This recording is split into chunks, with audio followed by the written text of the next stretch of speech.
mettre les radars. Et puis elles vont. C'est les deux. Je pense que quand la pluie s'arrête, le vent va tomber. Mais la question c'est quand. C'est le genre de truc qu'on va avoir.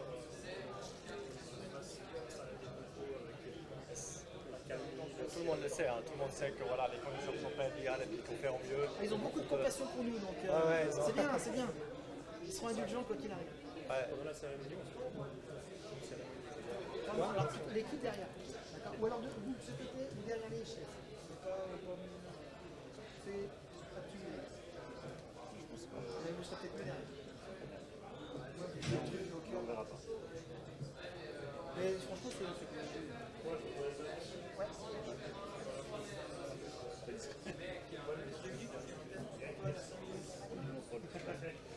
Oui, c'est son boulot. Ouais, c'est vrai.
Hello. Hold the mic, Yeah. Okay, we're going to start in 5 minutes. 5 minutes. Bonjour. Hello, hello. Okay, we're going to start in 5 minutes. So if you want to move that way, move that way. We're going to, hello.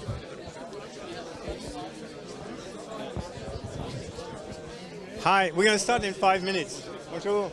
Bonjour. You want to move or you? Bonjour. Oh. Okay, sense fly, guys. 5 minutes we're starting, or less than 5 minutes. 4 minutes.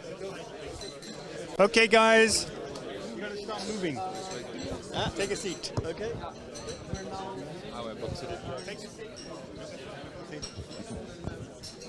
Take a seat. On va, bonjour, on va commencer là. C'est bon. Bonjour. J'attends.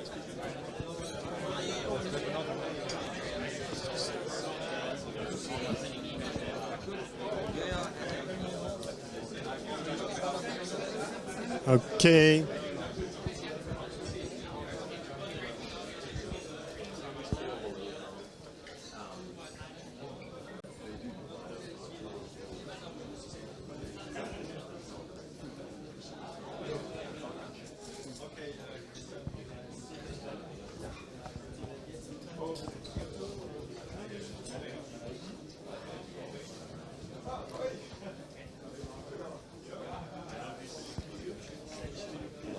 Okay.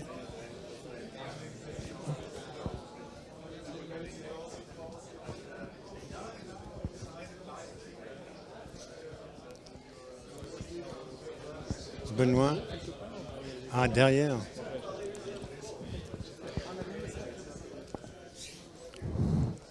Okay, we're going to start in 2 minutes. So it's interesting. The first people here are sitting in the back. Oh, these are all reserved. What a surprise. It says reserved, by the way, you know. Yeah, who's it reserved for? For VIPs, for But everybody's a VIP.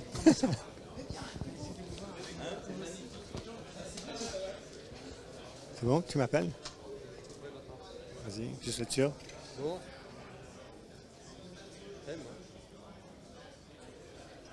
Attends. C'est bon? All right.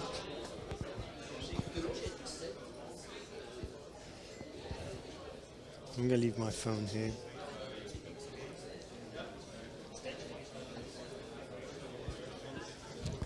Okay, we're starting in 1 minute. So we have perfect weather for sitting indoors and listening to great speakers. Louder? Okay. But I don't know if there's a speaker at the back, huh? I think there is one. Okay. But we just don't hear it. All right.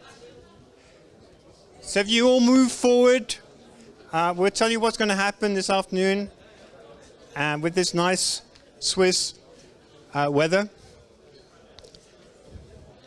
I guess everybody knows why they're here, or hopefully they know why they're here. And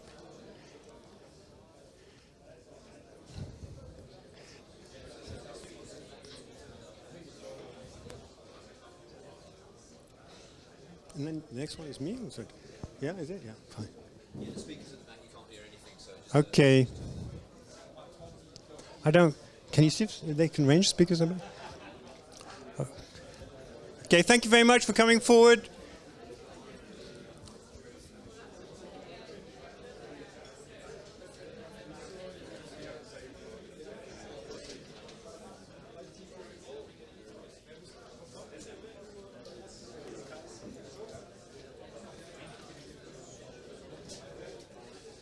All right.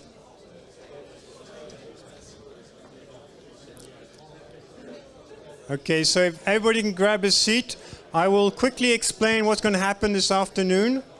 I've been told that this is a cold front and the weather will change very, very quickly, and behind it's going to be nice and sunny and the winds will drop and it'll be perfect weather for flying drones. That's what they are telling me.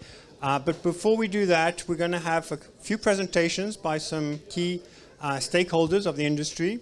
So my name is Simon Johnson. I'm going to be your guide this afternoon, explaining to you what we're discussing, what we're seeing, and what we're trying to demonstrate. This is the USpace live demonstration, just in case you weren't supposed to be here. And we're going to, everybody gets in here. So we're going to have, the first part is these presentations. We are then going to take a bit of time to explain the USpace services and the demonstrations. And then at 2:30, we're going to make a decision, are we actually going to fly drones in the airspace, or will we simulate the flying of drones? Everything else will be live, everything else will be demonstrated, but we're going to make a decision at 2:30 about actually flying drones. So we're going to have a little break, make the decision. We take a 20-minute break so that the pilots, the drone pilots, can actually get ready. But without further ado, I'm going to hand over the microphone to the CEO of Skyguide. Alex Bristol, who's going to make a few statements about the importance of this event. Is that fair? By the way, if we can also ask questions afterwards in French, non, vous pouvez poser des questions en français après, on va faire ça bilingue. But most of it's going to be in English. Parfait, merci. Okay, so here you have two Brits talking to each other, talking to you, which may explain the British weather that's outside, of course. We'll do our best to replace that with some proper Genevan weather as soon as we can.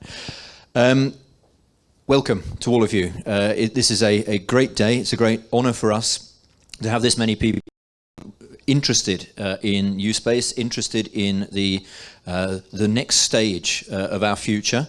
And we've got people here from the European Commission. You'll be hearing from them, from the Director DG Move, the transport part, people from Eurocontrol. So we've got a truly international flavour to this as well.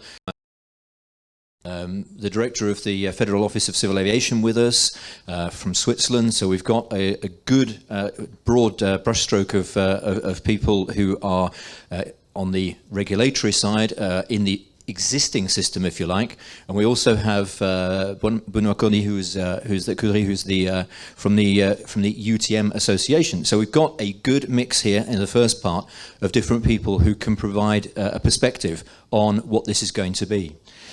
And of course, we've got all of you. So thank you very much indeed for making the effort, coming here, coming to see what this is about, and whether or not there is any flying done later on this afternoon, and let's hope there is, you will still be able to see what happened, because we did for reasons of safety, if you like, and making sure that we were going to get it right. We did a dry run last week, so at the very least, we can play back what happened during that dry run so that you'll all get some value out of the day, whatever happens in terms of the live demonstration.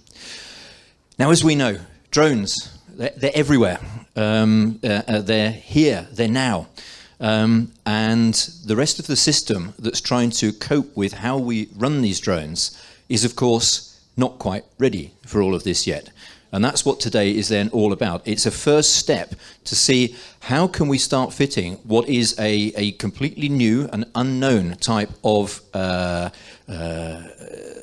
aviation into the system that we have today. Because sure as hell, if we try and use the system that we have today to deliver it, it's going to fail. So we have to think very differently. We have to think radically, and that's hopefully what you will see in the demonstration today as well. The idea is that we can build for the drones and the drone operators a kind of an ecosystem that allows the commercial exploitation of the drones and what we've got in terms of actually making a business out of this, rather than what could happen if you just let monopolists like Skyguide deal with it, is that you then have actually something that's far too regulated and regulatory. And why is Skyguide here? Why have we got interest in this? It's not, just to be very clear about this, it's not because we have any desire to control what goes on. The only place that we're interested in control is right around the major airports, so that we can provide safety for the flying passengers. But with the exception of that, we see our role very much as enabling. And we think we are in a position to help do that enabling by function of the task that we do on a day-to-day basis, but also because we want to see that future. We're innovative, and we also don't have a vested interest in trying to say, because we're the monopoly, it must be us that runs it. We're much more interested in saying we've got some things that can help, but the industry is going to need something that's different to anything that exists today. So we don't even start from the principle that what we've got today must be what delivers in the future. And that brings us back to this so-called U-Space. Now, the fact that you're here means you probably know what U-Space is. It's not as though I'm talking to lay people, because otherwise you really wouldn't be here. But of course, what we're interested in is to see how we can create the set of services, procedures, that allows access to the airspace and allows a safe access to the airspace as well. Making sure that we don't have rains of drone parts on people's heads at any time of day and night. How do we manage that, and how do we make sure that whilst the regulation is sufficient to keep people safe, it doesn't become overbearing and prevent actually any kind of commercial business model being available. And our regulator will no doubt have a few words to say about that in a couple of minutes. One of the other aspects then is to make sure that we can find some methodology of ensuring a smooth and viable operation of those drones, and finding a way to make the interface to the areas that are the traditional managed parts of the airspace as well. That's going to be one of the big tricks, because there's a certain set of rules that will apply somewhere that's in the middle of nowhere. There may be a different set of rules that have to apply if you're over a big city, maybe a different set of rules that apply if you are close to an airport or whatever else. So all of those things we have to work out, but whatever it is, it has to be coherent, and it has to function for the users of the airspace, not function for the bodies that are in charge of the airspace in some way. And the U-space, for our purposes of what we need to think about, is it goes from the ground to 150 meters. And if the jet d'eau, the famous jet d'eau of Geneva, was actually firing water into the air at the moment, then we could see that at about 140 meters, and we know that just a little bit higher than that would be the extent of the U-space that we're talking about. And the day being what it is, we can't actually do that, so you just have to imagine it. Now, all of the people that will be presenting today, and the demonstration that you'll see is, if you like, a proof of the fact that all of the actors, including Skyguide, have to find ways to provide information, provide data, and react to the requests and desires and the needs of the users in a fashion that today is not possible. Give an example. If you come up with your drone, the size of the one that you see over there, and you say, I want to fly within 5 kilometers of Geneva Airport, it will take you 10 days to get some kind of a response, which may or may not be an approval. Now, that's absolutely useless for the business model that we're talking about here. We have to suddenly move into real time and not stick in this 10-day or whatever else it might be time frame. So that's going to be one of the big challenges, and you'll see one potential way of doing that this afternoon. The other thing is that it is clear to me that it is only by collaboration with the various parties that this thing is ever going to work. If any one party thinks, right, we're going to do this on our own, I think we can be guaranteed a fairly short drive down a dead-end road. And therefore the collaboration is key for this. That is why also it's great to see so many people from so many different parts of the industry to be, if you like, as well, that demonstrates that there's loads of people who are interested in this coming from the different areas. And my plea to everybody is to be open and work together into that future so that we actually have a future there. We then have to work out how to create the standards that we need, standards that are not just for us inside Geneva or just for us inside Switzerland, but standards that cross the border as well. And the basic principles that govern what we're trying to do need to stand the test in this country, but also in other countries in Europe particularly. And I think that drones therefore represent an opportunity for everybody that's in this room. An opportunity for something that looks very different to what we've had so far, and an opportunity the size and magnitude of which we don't exactly know just at this moment in time. But it's great to be somewhere where you've got the start of something that looks exciting, it looks new. I think it will be very disruptive in terms of the technology and what it brings to our industry. And if I'm really honest, that is a good thing for us because we need a bit of disruption in our industry as well. So this has all got to be about enabling, not about regulating or about controlling. It's about enabling. And as we work on this, we'll be looking to make sure that we try and keep all of the other elements enabling as well, so that we don't go and regulate the hell out of this right at the very beginning, making it almost impossible to create a business model, but then saying, so here's a pilot.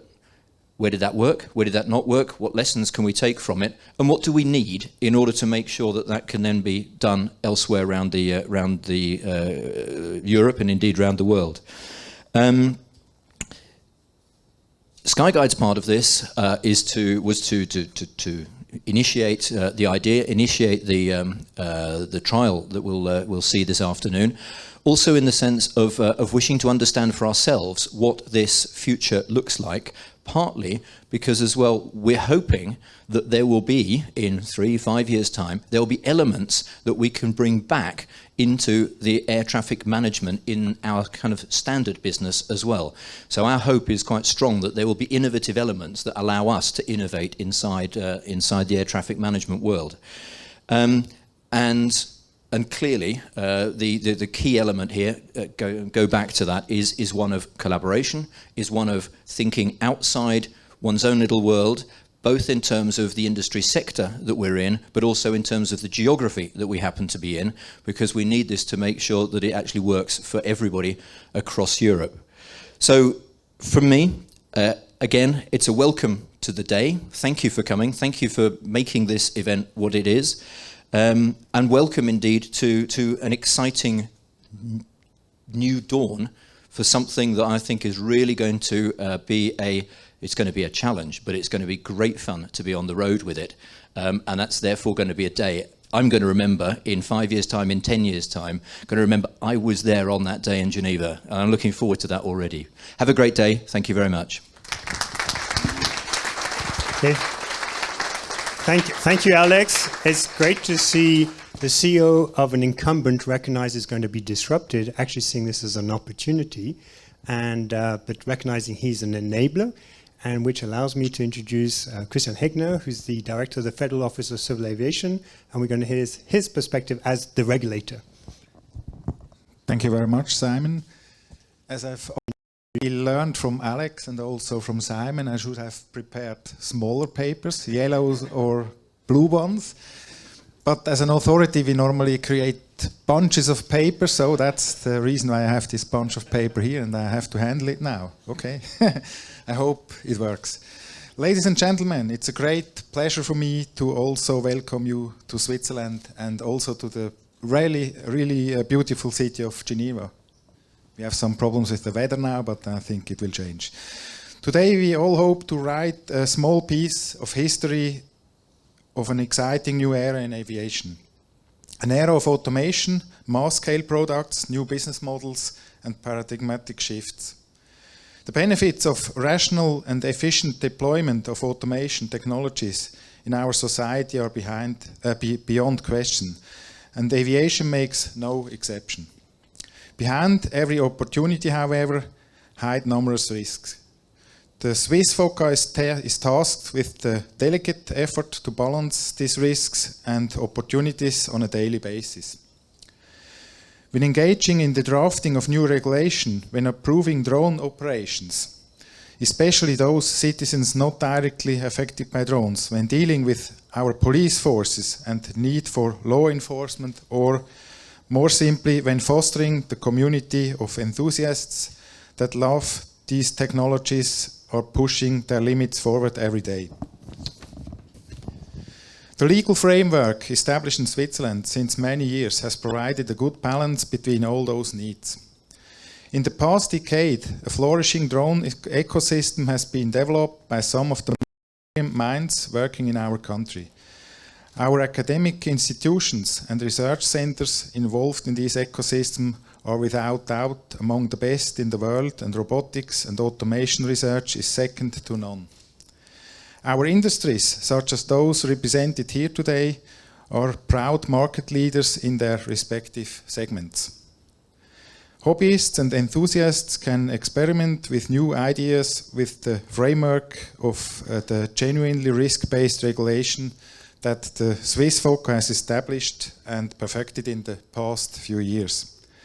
As a small country, however, focusing inwards would be unwise. Therefore, we invest considerable resources to ensure that our regulatory approach finds its way into international regulatory processes and respective deliverables. This ensures that whatever is successfully approved in Switzerland, now I have to change the paper with the mic, will benefit from European and global market access, with none or minimal necessary changes to ensure compliance. That being said, let me get back to what today is all about. Our organization has been engaged with approvals of complex drones operations for 7 years now. But in the last months, we are experiencing a profound transition. Many ideas didn't survive the challenges of implementation and deployment in a regulated environment, such as aviation. However, the few that did are now moving to concrete implementation. Concepts have been proven, but real business is the next frontier. Now, the need for scalability is here, and access to airspace is central to this need. This access is what today is all about. With the increasing number of drones demanding a portion of our limited airspace and the increasing pressure to deploy profitable operations, the need for safety and security is higher than ever.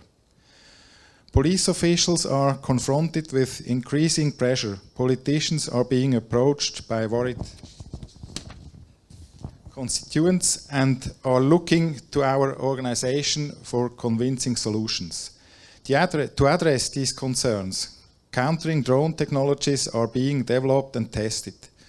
For example, at the surely interesting conference here in Geneva, I think next week.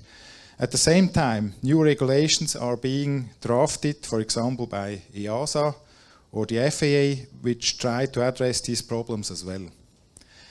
However, in order to tackle the challenge of intelligently ensuring access to airspace for drones, probably the boldest and most important step was taken by the European Commission.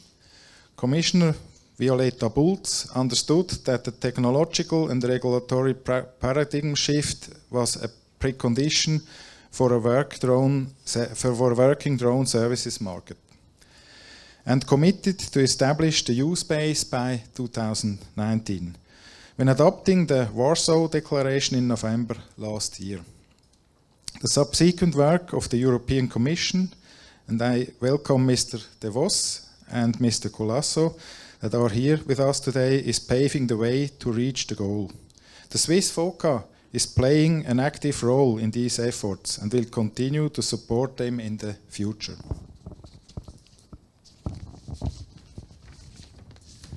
In parallel to these efforts, the Swiss FOCA has supported all initiatives with the potential to turn the U-Space vision into reality, and today's event is the prime example that it works.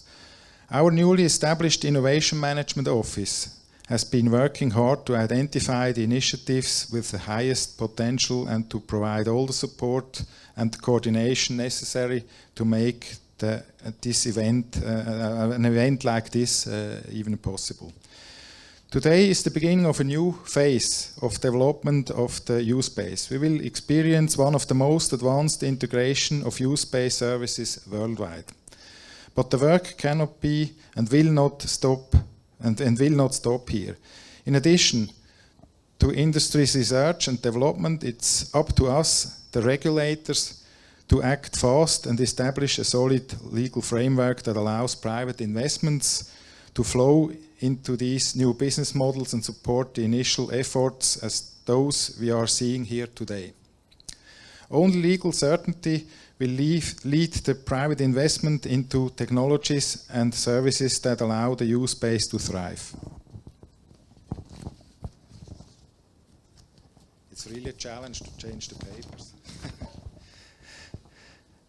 At the recent Swiss Aviation Days, Sky Guide's Francis Schubert made a plea for increased collaboration on U-Space between our organizations, and we are ready to accept the challenge. I believe that a success in today's event should ignite and accelerate the establishment of a Swiss-wide U-Space demonstrator and can serve as testbed not only for technological development and integration of services, but also for the establishment of that improved regulatory regime fit to govern and foster the U-Space development in the years to come. This testbed will also highlight how we can ensure financial sustainability of the final implementation and what the best setup for each individual services will be. Some U-Space services will naturally be centralized due to their inherent characteristics, but many others will certainly benefit from a liberal environment. I would like to use the final part of my speech today to congratulate the Canton of Geneva and the State Councillor Mode, which is not here today.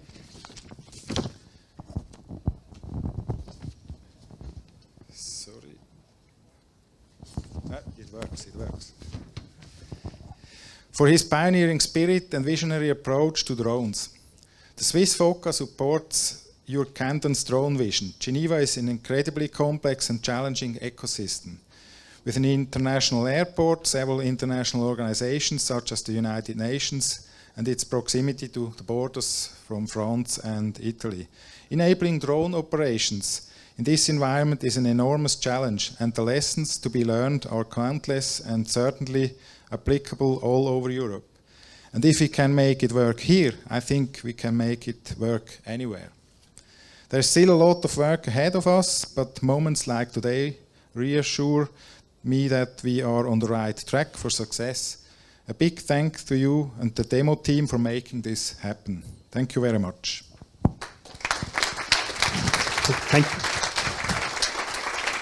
Thank you very much, Christian. So I must say the whole community, the whole drone ecosystem, I think in Switzerland and beyond Switzerland is very thankful of the support we've had from your team and your people, and we're very, very happy that we have the Innovation Management Office, because they're definitely thinking outside their box and definitely collaborating with the industry. And I think the proof of that is there's a lot of people who came from outside of Switzerland to attend this live demonstration. So thank you very much from the whole industry. So next on our list, it's a pleasure to invite Benoit Kurdi, who's the Secretary General of... I was told Benoit. It's up to... Oh, okay. You cool? It's this demo effect, you know. You see, it says Benoit Kurdi. Yeah? Yeah? And I just want to show how quickly this industry is moving. I invited Benoit 2-3 years ago to come and see what we're doing at the Swiss Drone Days at the FOCA headquarters in Bern. He knew nothing about drones at the time, and now he's Mr. Gutma. So Benoit, the floor is yours, and have fun. Yes, thank you. I thought you would be able to hear Mr. De Vos, who is here today and has a wonderful vision about the future of drones. So, I think they kept the best part for the end. So that's fine. It is obviously today a wonderful day as a Secretary General of GUTMA, because most of the companies you see here are part of the association. So, we didn't do the usual show of hands yet. I'm interested to know how many of you works in an organization that is part of GUTMA, just for me to get a little idea. So yeah, so we really get an extraordinary amount of people here working in many different industries. So what we see here, those are pioneers who have the courage to show what they're doing. We need that. When we're in Brussels and we discuss, what shall we do? How can we improve the framework for the industry to grow? We need to have concrete examples to base our thinking on. And so, I'm not sure, I had slides, but we don't care. Among our members, we have not only SkyGuide as a member, we have other ANSP, DFS, for instance, so Germany, INAV in Italy, NATS also. So what we see here is not limited to Switzerland, and that's the good news. It will and can be replicated all over Europe. But, and in the world, but also what is important to understand is that the depth of the industry is even bigger than that. So to give you a few other names, we have Qualcomm as a member. So it starts very deep in the chip that you put in your cell phone or in your drone. And then you go up all the way with companies obviously like AirMap or Unifly or Altitude Angel doing the platform, the software, and you have also people doing the hardware. So it's an incredibly complex world when you need to put together the different culture, and this day is really helping this moving forward. So I have 3 keywords: interoperable, global, and fast. Interoperable, global, and fast. And I will repeat them quite a lot, so I'm sure at least that's what you remember of my talk. Interoperability is obvious, and we discussed it, but I'd like to emphasize that it's not only within the industry. It's also with other stakeholders. And for instance, today we have the Geneva Police Department. Mr. Modek cannot be here, but Mr. Brenda here, for instance, has a really good vision on security and help bring here the Countering Drone Conference that will take place next week. It's extremely important that we also have ties with these solutions. But then when we start discussing about other stakeholders, you get the environmental protection challenges that we need to face. You have the municipalities, and we need to be able to talk with all of them. U-Space, UTM, is a way to address all of that. So, you know, it goes far beyond just the industry coming together and having a fancy, new, and interesting solution. I want to say a few words also about what's happening globally. Obviously, it's not only in Europe. If you look at the US, NASA is leading the effort, and I would encourage you to have a look at what they do. The NASA UTM is pretty much the source of inspiration for all of us here today. They have a very interesting concept, which is, you know, build a little, test a little. So, you know, if you're in the software industry, this is fairly obvious, you know, just that iterative process that we're doing. A lot of things happening in Japan too, so that you can have a look. The second word is global. So we have interoperable, global. Global means, again, we need to think about who is going to use U-Space. It's not only, of course, there are operators, but it goes much further than that, right? If you have a tourist coming to Geneva, that's the goal of having a U-Space here.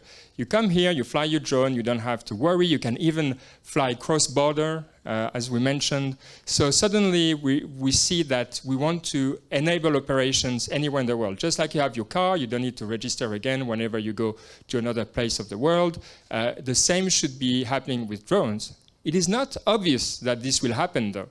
And we are facing risk of fragmentation. And that's why, you know, the industry needs to work together, needs to show what they're doing, because if we don't, there will be fragmentation. And we will pay the price for many, many, many years. So, you know, I really agree with what's being said now, until now, by the other speakers. And by global, there's another thing that we need to discuss, and I really like to have your thoughts about that in the future, is the business model. Global means that the airspace should be accessible to everyone, and not only to those who can pay a large amount of money to get access to the airspace. It might seem obvious, but when you start implementing and you start seeing, you know, I mentioned the number of industries involved, each part of the equation needs to be able to make money. Operators, hardware manufacturers, software providers, and that adds up. Yet at the end of the day, we need to have a system that is, cheap enough for everybody to use. Last point, so interoperable, global, and fast. Fast, obviously, we're moving from, you know, static to real time. This is something that has been done in many other areas. But when we talk about U-Space, usually, you know, when you're from the industry, it's very easy to say, but regulation. We are so fast. We can do it by tomorrow, but regulation is not there. This is absolutely not true. Regulators are very often ready when the industry is not. And so this is also, you know, something that we're working within GUTMA in making happen.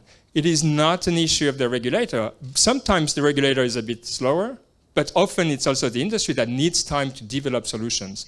So I think it's an important message to keep in mind when we're discussing U-Space. And for me, another very important for those into politics here, what we need is a digitalization. It's not only for U-Space again, but it's a much deeper trend. We need to have digital laws.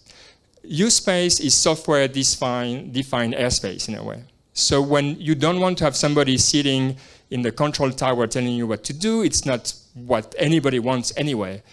But so how do we make that happen? We need laws, regulation to be accessible online very easily. We're far from that, but that is the only way where we can get the granularity that is required to get really U-Space going, you know, at municipality level. Finally, I think, yeah, we need to discuss next steps. I've met many of you already and ask, where are we going to do this next demonstration? One is great, and today, I agree, is an historic moment, at least in Europe. We will remember this day because it's a foundation of things to come. But we need to do that in Italy, in Germany, in France, in the UK, and then we'll be able to see, are we really interoperable? Are we really global? Or we're just pretending that we are? And based on today, this is the first step, and we will be able to see that. With that in mind, yeah, I think the last part is that may be obvious to some of you, but we only at the very beginning of the drone industry. What I usually say is what the drones you see today are the Ford T of drones. They will come in many different shapes, many different forms, from stratospheric drones to drones, able to delivery drones. And therefore, we need to keep that flexibility.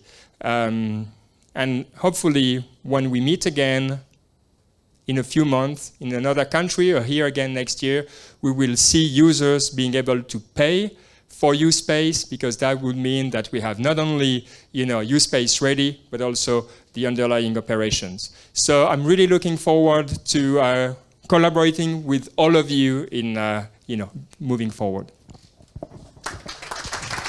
Thank you, Benoit. So just to make it clear, the Industry Association is not a regulator. It's also, like SkyGuide, an enabler.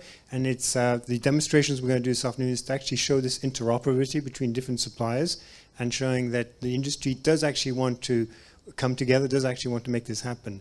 So I think this association is key. And I think it's great that the number of members present today are demonstrating the value of the association.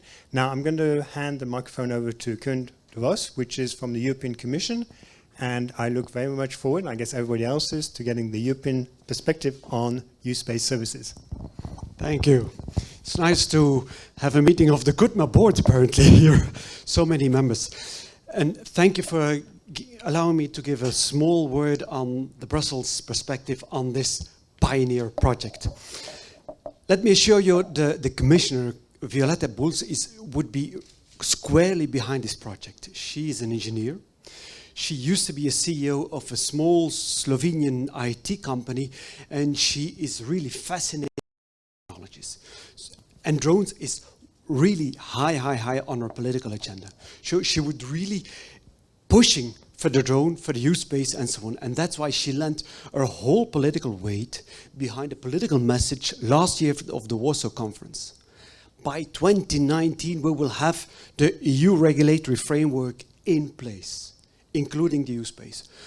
To get that date already on paper and that political commitment, that required much more discussions amongst many colleagues and many people involved in the whole thing. Now, we already referred to the Warsaw Declaration. And if you see a little bit the list of the things that we imposed ourselves, that is, we would put in place this EU regulatory framework. Where are we heading somewhere? Everybody who is following a little bit the discussions between Parliament and Council knows that, well, there is some delay. For the moment being, Europe is not even competent to regulate drones below 150 kilograms. Yet we tried to shortcut, and we already imposed EASA to start working on the thing, and they are consulting very intensely on what the technical rules on smaller drones should be, and they made already enormous progress. On the other hand, also a third element beyond the political principles on discussion between Council and Parliament. EASA's work is delivery of the blueprint that we promised to deliver 6 months after Warsaw. We delivered a big idea. Now we have to start scratching and dive into the more details. What exactly does it entail? What services would it entail? How can we deliver it and go further? And also we put in place funding mechanism to make sure that demonstrators and drone projects really can take off and we learn more about those fascinating technologies. But the Warsaw Declaration also called upon industry, and I will read out. The Warsaw Declaration called upon industry for full participation by the whole EU drone community in demonstrators to test as rapidly and as efficiently as possible the feasibility of the requirements and standards of the use space. And that is exactly what we will be doing today. So it's great to be here. And what another tick of the box when you read through the Warsaw Declaration. And as we are preparing for the next one in Helsinki in 3 months' time. So this is in the back of our minds. How can we jump from Warsaw Declaration and all the commitments that we made towards Helsinki to make sure that by 2019 we will be able to deliver all these promises, and how do we get there? And that's exactly why we are here today. What can we learn? What can we learn exactly from this demonstrator? And then the main question as a complete layman, I'm just an administrator, I'm an official. I don't know nothing about aviation and drones. To which extent are we confronted with a system which resembles aviation, where everything is controlled, where nothing is allowed unless you have an explicit authorization to do something? Or are we moving towards a system which has taken much more inspiration from the car industry? You just enter your car and you start driving on a small road, then on a highway, and back to the city on a small road, seamlessly, without a big controller sitting somewhere controlling your road trip or flight approval system and so on. So what system are we heading to?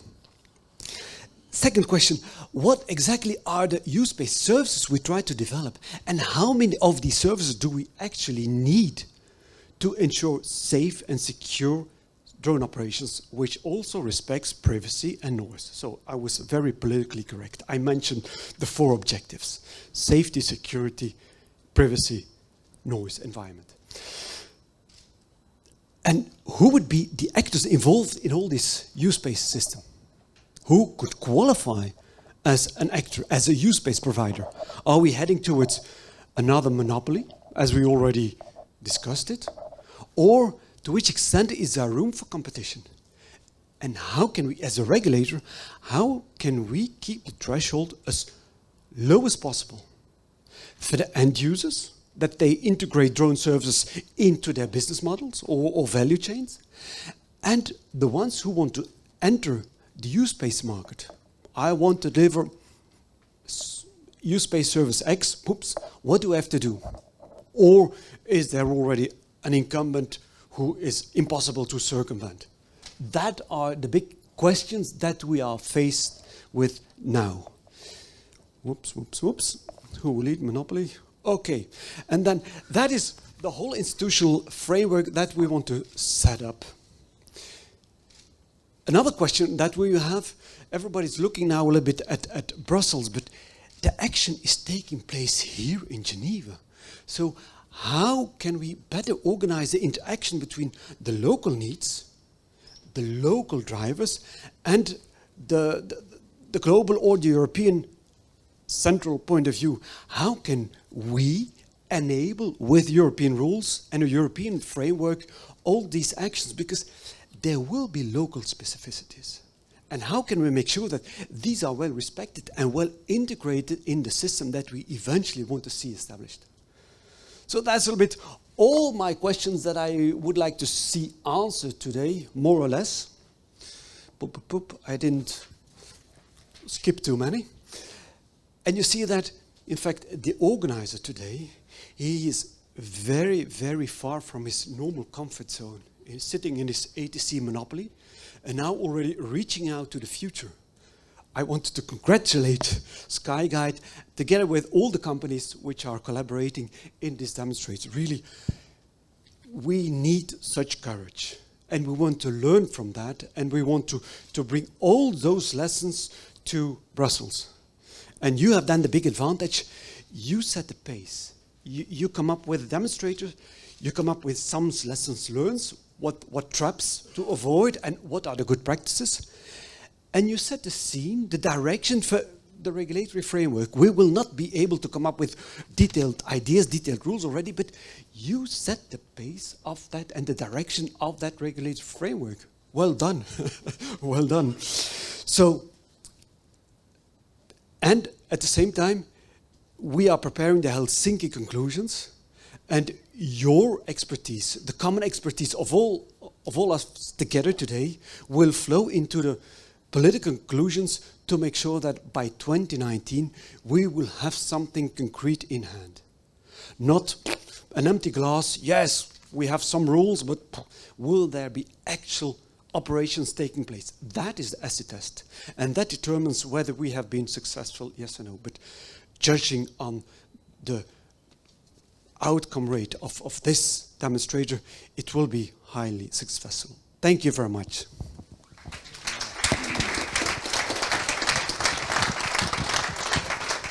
So thank you very much, Kieran. You mentioned the U-Space blueprint. So this document is available online. So I recommend that those who don't know it, check it out. Because obviously what we're going to do as the second part of this afternoon is demonstrate some of these services.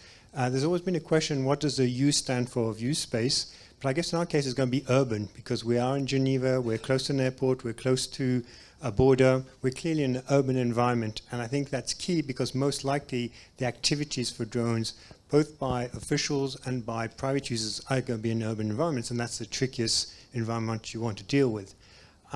So what I suggest we do, the good news is the jet d'eau is on, which is a good sign. I don't think it's up to 150 or 135 meters, I think it is, but so it's still a bit windy. But we're going to take the decision in 15 minutes. What I wanted to do in the next 15 minutes, and we'll have a break once we decide if we're flying or not to get ready, is to go over the objectives of the demonstrations, what we're going to do, and very important, who are the stakeholders? Because as you've heard, there's a lot of people who got together to make this happen. I was at the dress rehearsal. I was also participating in preparation meetings, and it's pretty amazing the number of people who actually got involved, decided they want to do this, traveled a long way, came here many times to make it happen. I think that's already a sign of success of this collaboration and this willingness to make it happen and to demonstrate it today. So could you show up the overview of the U-Space services? Now, I just want to, this is a diagram which is on the fly, which I think you're going to be handed out afterwards. But what we want to demonstrate today is some of the foundation of the U-Space services. And the first one is the e-registration, the fact that we need to register the pilots and we need to register the drones.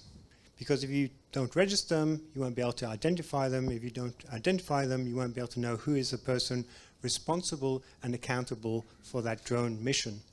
So we're going to start with that.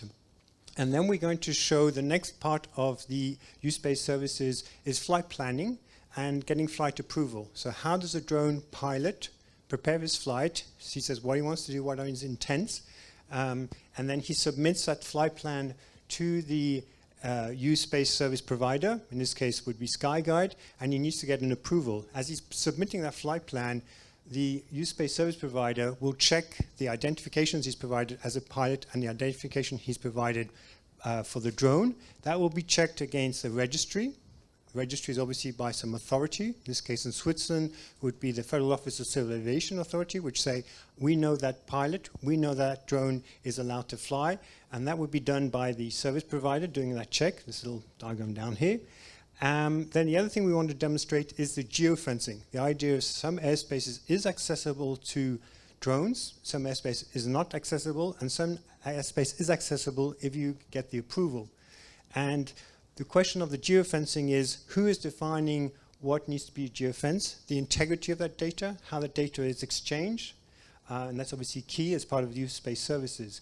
Because FOCA, for example, could put a restriction, but in Switzerland, or no, specifically in Geneva, we have a law which says you can't fly within 300 meters of official buildings. That's a state regulation.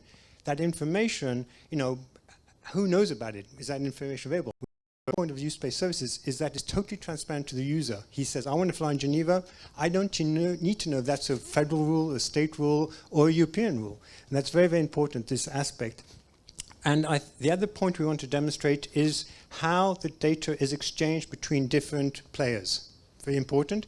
And how we have the live tracking. So all the stakeholders can see what's happening. Both drone pilots can see what they're doing, obviously. They can see what other drone pilots are doing, but they want to see maybe what is happening in the manned traffic. And then the SkyGuide operator needs to see what is happening with the unmanned traffic and is there any conflict potential with the manned traffic.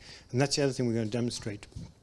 And there's some other things, but we're going to keep them like Steve Jobs used to do, one last thing, kind of. But some other documents I kind of found preparing this is there's ICAO, which is recommending that should be a global drone registry. So I think that's a kind of interesting push from ICAO, saying it has to be global. We're back to GUTMA, Global Association, Industry Association. And I think this is clear. The industry recognizes it won't happen if we don't make it global. It is a global industry, and people are buying drones online, are using them when they go on holiday. I actually did it over the summer. And the other document I wanted to show, just as an example, is this Geneva law, available online. It took us like 3 emails to actually get hold of this document to show you that this is the issue. Today, it's manual. If you don't know, you can't get the information. We want to make that information accessible. It has to be electronic. It has to be seamless. It needs to be accessible. And I think the point about making a drone access to airspace, we talked about safe, making it efficient. We said it has to be equitable. No, you don't need to be smart. You don't need to be rich necessarily to be able to access the airspace. We also want to make it scalable, i.e. the global, but we also want to make it secure. Now, we don't want a system where anybody can upload any geofencing data or modify geofencing data. The security is as important as the safety. And in English, we have the 2 terms on purpose. They're not quite the same, but they go on hand in hand. So, I'm gaining time. I've got another 10 minutes. The next thing I want to do before we break is actually introduce all of the partners. And there's a lot of them, so I'm going to take my little list. And the first one is SITA on Air, and we have Stefan. So he's the guy, and the whole point is we do the demonstration, and then you get hold of Stefan if you're interested in e-registration and understand what they're doing and what their business. So SITA provides services to the air transport industry, based here in Geneva, but also in Atlanta. And they've done the first part of the use-based services, the e-registration. And we'll talk about how they've done that, and it's kind of really cool. But obviously, I bet they spoke to ICAO to say that we need a global registry. Yeah? The second partner we have is, obviously the first one is SkyGuide. No, that wouldn't have happened. So obviously SkyGuide, and they're the guys sitting here. They're going to be doing the overall dashboard, and so bring it all together. I suppose SkyGuide is the glue, and they are the national navigation service provider. Okay, so they're here to monitor and control manned and unmanned aircraft, or could be a responsibility. The second important partner is AirMap. They're shown here. They provide the technology, and we have Andreas here from Berlin. They provide the magic which allows us to provide these use-based services. And he's got a whole team, or Brandon here as well is from the team, and there's some more people in the room. Same thing, they have a little booth. You can go to them and ask all the questions, all the tough questions you want to ask them afterwards. The next one is SenseFly. We have many people from SenseFly. We have Samuel Depra, who's the flight director. So he's the one who says if we can or we can't fly. I'm connected with Samuel through my little earpiece here. I like to call it my hearing aid. And I can hear what he's saying to the pilots. And so I know I can tell you if we're go, no go. That's Samuel. And then he's got the whole team with him, the founders of SenseFly here. The thing about SenseFly is they are number 2 in commercial drones, and they are number 1 in fixed-wing drones. So very, very successful Swiss company, and obviously they want to sell more drones, and I guess the reason they're here is we need the regulation which allow more people to fly more drones, and specifically in urban environments. So that brings me on to the next partner, which is PX4. I don't know who's got from PX4 on the back here. PX4 is an open source autopilot full stack provider. They do everything from the autopilot to the ground control station, which is what you need to actually plan the missions, submit the missions to SkyGuide, etc. And they like to see themselves. So many drone manufacturers use their autopilot. and they like to see themselves as the androids of drones. So, they're going to make it open source. They're going to make it even better with the community.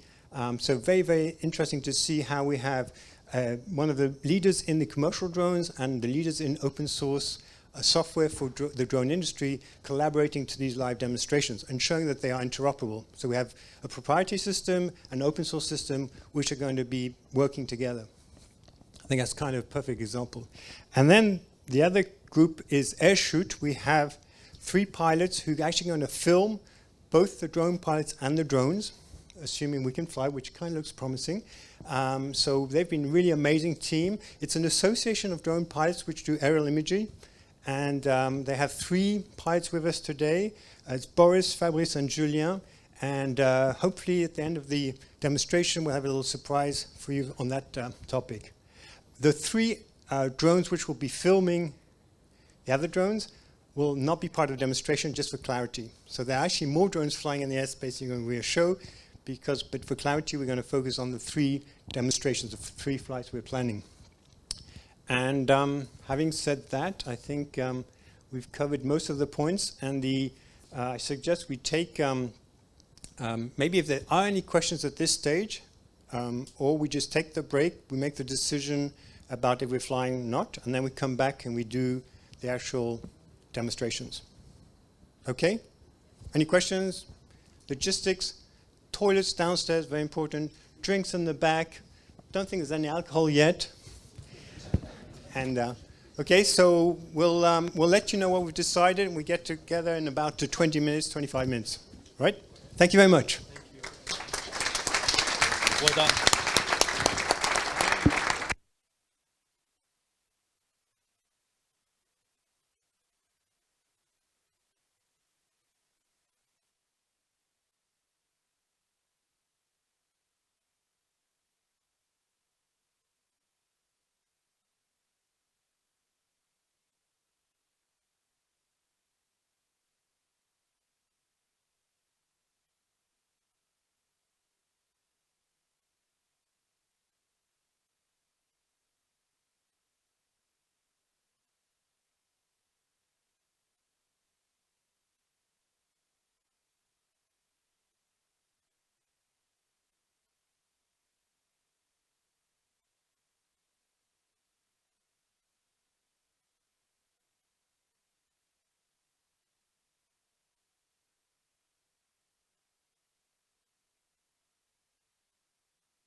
we're going to start the actual demonstrations. So if everybody could come inside. I don't know if you can hear me outside. At least we got one guy ready. Would you like to say something to other people? No. Okay, Foka, take a seat. Sky Guide, take a seat. Christian Allaire, take a seat. All right, Sensei, Sony, take a seat. Gutmas, take a seat. State of Geneva, take a seat.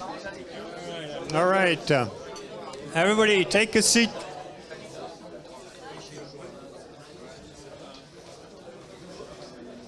Francine, take a seat.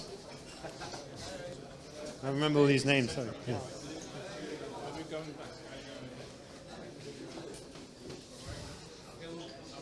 Okay.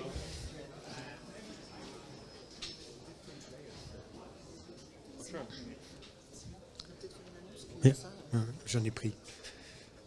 Okay, so we're going to start with the live demonstrations. So there are demonstrations, so we're going to have the demo effect, except we're not sure when it's going to happen. But we're ready for the demo effect. I'd like to mention this great brochure from Skyguide on, and its partners on the U-Space services. It's available in French, English, and German, I believe. You can get it at the back. Great document summarizing these demonstrations. And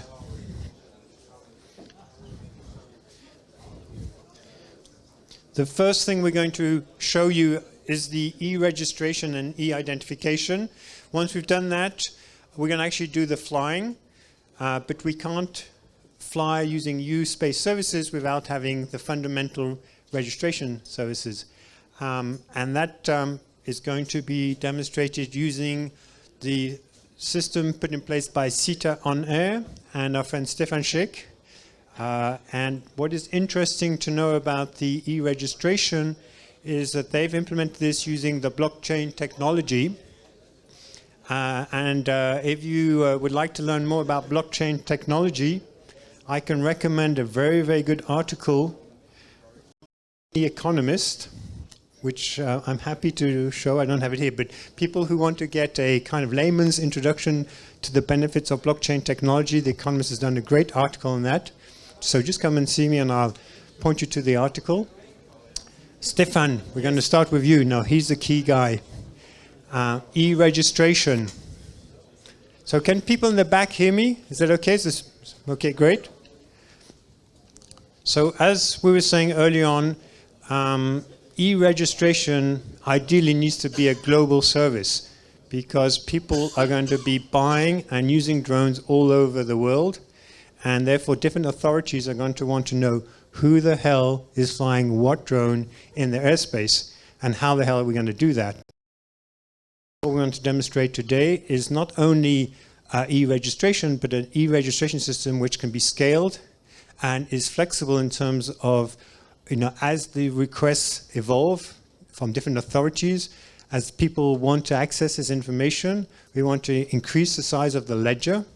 We want to have a distributed ledger. That's why blockchain is a great technology for doing this. We're not saying it has to be done using blockchain, but it has to be trusted so that if somebody makes a change, you want to know who made the change, when they made that change, so you want to have some traceability on the data.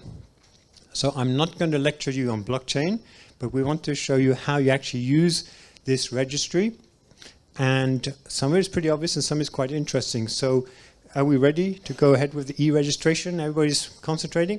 So it's the main screen here. So the first thing you would do is access a public website. And the user would obviously have to create an account. And Brandon's going to do that. Typical, you put your name, you put your email address, you put a password, you do cut and paste because you have to confirm the password. But the system doesn't allow you to do that. And then we move on to the next screen is where you put your personal details, obviously your name, second name. I think the key point here is that we are putting the mobile phone number of the pilot who's creating this account. And we are going to use the mobile phone number for a couple of things as we're going to see later on. The next step is to make sure that this is not a robot and this actual person is creating his account, and we're going to send an SMS to his mobile phone and he'll enter the code he's received. We could also use this for two-factor authentication, which will also make sure that when you're trying to register the platform, it makes it more difficult for somebody to try and steal your account details. So Brandon's entering the code he received by SMS. So it's a demo, so he's putting 1, 2, 3, 4, 5, and kind of pretty straightforward. He's now entering his address. There's obviously that if Brandon does something which he wasn't supposed to do, we can actually find him and tell him that he was not supposed to fly in that airspace. So kind of classic. The next one is interesting, is where we want to make sure that Brandon is Brandon. So he's going to have to give us some identification. And this is done by presenting an ID or a passport, but then we need a third party who can say this is a genuine piece of identification and it matches Brandon. This is done for e-banking, and this is kind of happening more and more, but this is clearly something you'd have to integrate in the registration process, making sure that Brandon is Brandon, and that we know that Brandon lives at their address. So that's what happens at this information, obviously stored in the registry of part of the global system. The next step is, you can imagine to operate certain kinds of drones in certain kinds of airspace, you need a license, drone license. Not the case, I think, in Switzerland. Some countries, maybe there are drone licenses, but you would enter that detail. So what kind of license do you have, and the validity of that license, when was it issued, etc. So classical, like a normal pilot's license, that information would be added to the registry.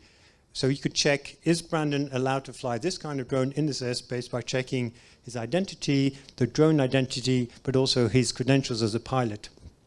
So he's done that. Next thing is, we talked about the business case. Now clearly, who's going to pay for this? Is this going to be a public service? Which case, taxpayers' money is going to fund this, or are you going to get the users to pay for this service? Or are you going to have a model where some services are free, and you want people to use them because you want to make it safer, and other services people are quite happy to pay a premium for because they want to get access to specific airspace, and they understand that they need to pay for the services which makes that possible. So here credit card details would be entered, like any online e-commerce. So that wasn't your real credit card number. Now this is the magic. This is, once he's gone through that process, he will get an identification number. This number is issued by the authority, which is competent to give Brandon his unique identification. And this is, in this case, would be the Swiss Federal Office of Civil Aviation. And this is the number which would be recognized, and any authority could contact the Swiss authority saying, do you know who is the owner, who is the pilot behind this number? And the same thing would happen when he wants to register a drone. So here we have all the details, but then we want to make Brandon responsible and accountable. And to be able to find out what Brandon's doing, we need to know which drones he is operating. So he's going to here create an account. Well, he has the account. He's now going to add a drone. So here we have a list of predefined drones. All this information would be provided by the manufacturers. Obviously, he's going to choose Sensefly, which is the world leader in fixed-wing drones. A bit of product placement here. He's entering the serial number provided by the manufacturer, which obviously would certify that serial number.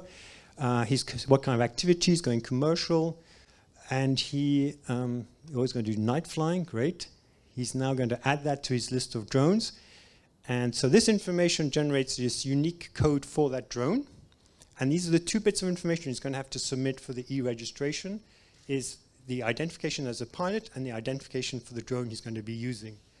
And these have to be unique, and they have to be provided by an authority. They can't be provided by Citation Air, because this is the responsibility of the authority in this case. It's really important. So same way airspace, so AirMap is providing technology for the use space services to Skyguide in this example. Here CETA is providing the service of the registry for the Civil Aviation Authority. Now here we can see the list of drones that Brandon has. And is there anything else we're going to show on this one? I think we're good, huh? And so now we're going to move to we need people who can access this registry. And you could have different authorities wanting to access this registry. For example, here we're showing Skyguide. And here Skyguide can see the list of all the pilots which are registered. And if we choose Sébastien, which is going to be our first drone pilot here, we can see the details for Sébastien. We have his pilot's identification. We have all these details, but also we have here that he actually is operating a drone. If we click, which has a unique identification, and SUI obviously is for Switzerland, and the next code. And we can see he's operating an EB+, and we know the specifications, capabilities of the EB+, and we can actually see a picture. Oh yeah, over there on the right, you can see the picture of the EB+. So this information is obviously accessible to SkyGuide, but it's accessible to FOCA, but it could be accessible to the police or other authorities. So they can check who is doing what and where. So this is live, this is online. As I said, Stefan telling you more about it. And now we're going to see how this e-registration fits into the next stages where we want to actually go flying. All right? And this is the big picture. And the reason, one of the reasons we're in Geneva, as I said before, because we're going to demonstrate urban use-based services. And what I want to highlight here is in the center here, we have the runway of Geneva Airport, which is 3.9 kilometers, I've been told. And current regulation says you can't fly within 5 kilometers of the runway without an approval. So that is symbolized by the yellow kind of shape. The other interesting thing in Switzerland is that we have a border with France, sorry, in Geneva. Well, we have Switzerland, but Geneva is pretty. And that's why in the green, it's the controlled traffic region, which is all the aircraft coming into Geneva Airport, go through this area, and any aircraft wants to fly in this area needs to have the approval from the tower. But drones are tolerated up to 150 meters, 500 feet. So within the CTR, a drone can fly, but it must not exceed 150 meters. And now because we have the border, if a drone wants to go and fly in France, it's going to have to deal with the French authorities, which is part of the issue. Now, obviously in Geneva, you can imagine people want to cross the borders. That's why we need a global system and needs to be interoperable, so there could be the handover drone which is trying to maybe move a parcel from one part of the town to the neighboring town of Annemasse. There's other also here, we'll see maybe later, there's another regional airport in Annemasse. So that's a big picture. And this is on, but also very important, this screen is what Brandon sees. Brandon is our SkyGuide operator, because it's going to get a little bit confusing. So left screen is SkyGuide, dashboard, operator, Brandon. Right screen is going to be what the drone pilot does and sees, right? And I think we're ready to go. What we're going to do now is introduce all of the pilots. And I believe we have a camera outside on the right screen. Let's see if this works. And we should see Sébastien. So Sébastien is actually not outside. He's in the Parc Lagrange, which is about 1 kilometer from here. And he's operating the EB+. So that's Sébastien. Maybe Sébastien can wave to us to show that this is live. I don't know if he can hear me. But that's going to be the first flight. I want to quickly show the other two pilots. So the next one is going to be Benjamin, who's flying the Albrus. Here's Benjamin. Say hi. You can hear me. And he's flying a different kind of drone. I'll cover what he's going to be doing with his drone. And the third pilot is Beat. And Beat is flying Intel Aero. And he's waving to us in the back. So they're the three pilots who are going to do the different demonstrations. And then we have the other three pilots I mentioned earlier from Airshoot. I don't know if we can see any of the Airshoot pilots who are actually going to be filming the pilots and the drones in air. So I'm telling you, we're trying to make it really, really sophisticated. So I think Sébastien, I think he can hear me. So Sébastien is going to, the first thing as part of use-based services, he has to sort of define his flight plan. And on the right screen now, we're going to see the ground control station for Sébastien. And the information that he needs to create and share with Brandon from SkyGuide is obviously, it's kind of 3 bits of information: where he wants to fly, how high he wants to fly, and when he wants to fly. And he's now going to create a flight plan. And the part of use-based services is creating that flight plan and then sending that flight plan to SkyGuide to get approval.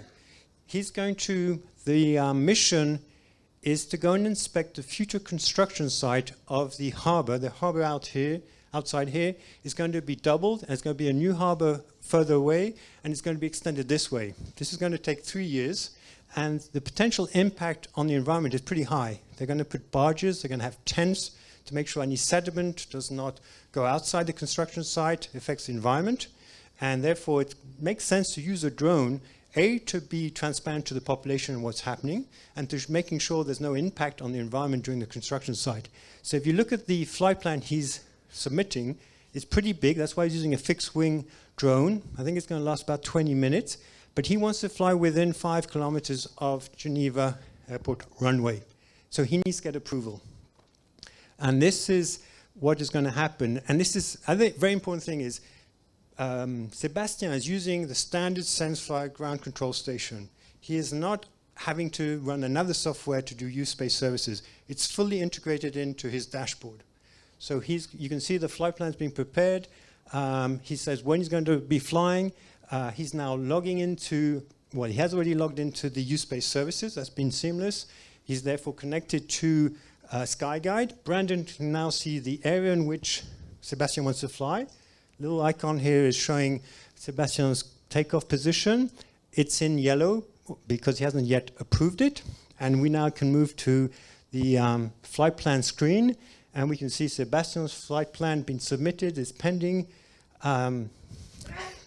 Brandon, so the SkyGuide operator, can check that everything is okay. He can see the area, the altitude, and he can then decide to approve this flight plan. Now, we're doing this manually, but this could be done semi-automatically or fully automatically.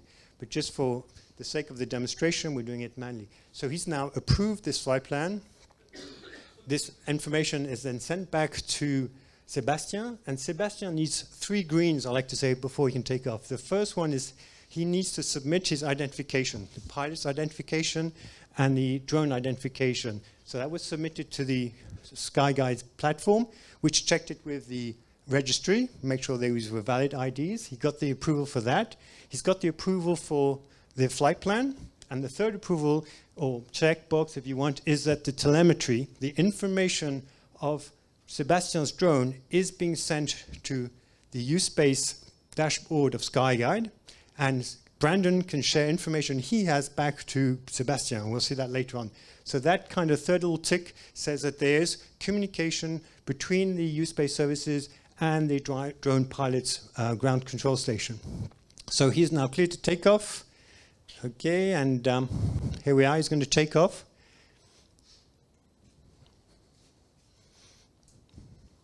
And what we will see here, now this has gone green on this screen here, just to compare.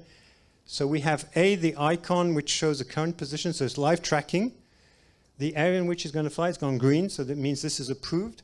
So Brandon can immediately see that this drone is authorized to fly in this area. And anybody else who can access the screen would know this is not a rogue drone. This is a fully authorized, or approved, mission. And you have full accountability of what he's doing, what altitude he's going to be flying. All the telemetry is available. I think you can Brandon, you can click on there, you can see that. Sophie, there you are. All the information regarding this specific drone. And here we can clearly see that he wants to enter within 5 kilometers of Geneva runway. Yeah, so it's flying. So same thing. This is what the drone pilot is seeing. This is what Brandon from SkyGuide is seeing. And live tracking, he can see exactly what kind of drone it is, fixed wing, position, and he can sort of monitor that activity. Now, we're going to make it a little bit more complicated now. We're going to add a second drone to our live demonstration. Also, here we have an aerial shot, I think you saw that, of the EB flying over Parc Lagrange. It's going to be heading over this area, so if you're lucky, you may see it, but it's far away. So the second mission we imagine is Albris from SenseFly, and we have Benjamin as a pilot. He is going to prepare a flight plan where he will go and inspect the historical flagpole, which is behind us. This is, I don't know, over 100 years old. It needs to be moved because of a construction site, but it can't be inspected manually because it's very delicate. So the scenario we have is you send a drone to go and see in what condition it is before you dismantle the flagpole. Just to give you an example of how, the first example is it's more efficient to use a drone than a helicopter and inspect the impact maybe of the construction site on the environment.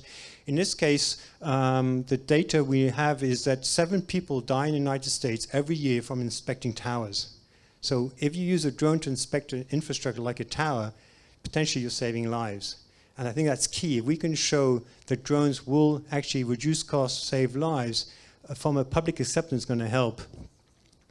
And now that, don't know where we are. So back to, he's prepared his flight plan. We can see it here. So going to inspect this flagpole. Same thing as before, but on purpose, he's not allowed to fly more than 500 feet because we're on the CTR of Geneva Airport. On purpose, he's entered a ceiling of 800 feet. And that flight is going to be sent to Brandon. And we can see it here. It's in yellow, so it's still pending. And then Brandon is going to be not happy, and this is to demonstrate the geofencing. So the idea is, this is triggering the fact that this flight plan is trying to access airspace which is not available. So the geofencing, and same thing here, here it's manual, this could be automatic. This flight plan will be rejected by Brandon or the system, and Benjamin will see that on his screen, and the approval has been rejected because of the altitude. He now is going to change the altitude, resubmit the flight plan. See, it's in red here, so clearly Brandon has full visibility. It's disappeared because it's been cancelled. Can be resubmitted. Same thing here, this is going ahead as planned. Back into yellow. This time Brandon can approve it. So Benjamin pending. We can see that he's corrected the altitude. So 400 feet. So we're having switching between feet and meters, but so he's going to approve this flight plan. It's okay. Same thing. And now we have the 3 greens. So we have the fact that the drone, the pilot is identified. The flight plan is going to be approved. This is all live, huh? This is not a canned demo. And the telemetry information is being transmitted between both Brandon and Benjamin, and he's cleared to take off, and we should actually see him take off because he's right outside. And here we can see the aerial footage. So we have, maybe let him take off, here we are.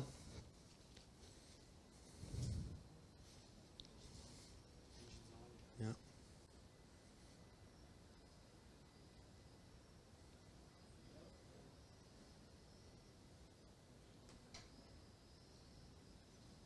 Okay, you can see, maybe look out the window.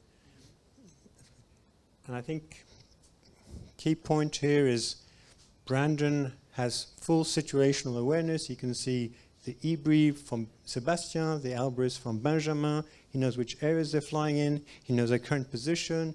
He's got all the telemetry information. And this is full integration and pretty seamless from both the pilot's perspective and from the operator's perspective, the SkyGuide operators. Now we're going to add one level of complexity. We're going to put a 3rd drone into this airspace. But what we want to demonstrate here is a different supplier. So different drone, but maybe more importantly, a different ground control station software. And this is going to be Beat. And Beat is outside. And can Beat wave to us? We saw him before. Beat is flying the Intel Aero drone, which is using the PX4 autopilot and ground control station. And little scenario here, which we just came up with, is he's going to fly over the harbor here. This harbor is actually going to double in size. It's going to have about 1,000 boats. And the Secretary General of the Yacht Club, is hosting us today, would be very interested in knowing how many spare spaces there are in the port. And right now I'd have to send somebody to check. And you can imagine you send a drone out every day. It'd fly over the area. It could count how many boats in the harbor. It could tell you which places are free. Right now, it kind of takes time. It's not done maybe systematically. And as a hub is going to double in size, it's going to be a very, very useful tool for him. So has anybody developed an application for counting boats and harbors? I think you got a customer here. So what we want to show here is a different kind of interface. So he's submitted his flight plan. He's requested the approval. We can now see that appear on the screen yellow. So it hasn't been yet approved by Brandon. Brandon will now show that the flight plan appears on his list. We have Beat here, pending. He can check what Beat wants to do. Is the altitude okay? Fine. Area he wants to fly in is okay. So Brandon can approve that flight. So as you see, different user interface, different solution, but it's all working, interoperable. So he's now he's got his flight approved. He can now start the mission, and he will take off and go and count how many boats are in the harbor and have they all paid their bill. So a good way to collect more money for the yacht club. Now,